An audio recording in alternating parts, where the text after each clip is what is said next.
ভালো লাগার স্মৃতি দয়া করে আজ শেয়ার করবেন না।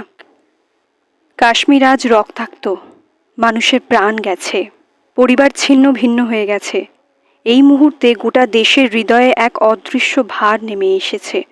কারোর পিতা, কারোর সন্তান, কারোর স্বামী বা ভাই এখন শুধু একটা ছবি হয়ে থাকবে ফোনের গ্যালারিতে।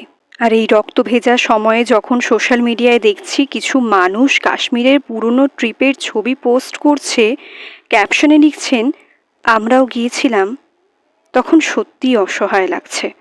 আপনার কাশ্মীর ট্যুর, আপনার অভিজ্ঞতা অবশ্যই মূল্যবান, কিন্তু সেটা অভিজ্ঞতা। সেই স্মৃতি কখন শেয়ার করবেন সেটা বুঝে নেওয়া আমাদের দায়িত্ব নয় কি? আপনারা তো ফিরে এসেছেন, কিন্তু যে মানুষগুলো প্রাণ হারিয়েছেন তার প্রিয়জনদের জন্য কাশ্মীর চিরতরে একটা অভিশাপ রয়ে গেল। আমরা কি এতটাই অসচেতন হয়ে গিয়েছি? একটু সহানুভূতি কি আর নেই আমাদের মধ্যে?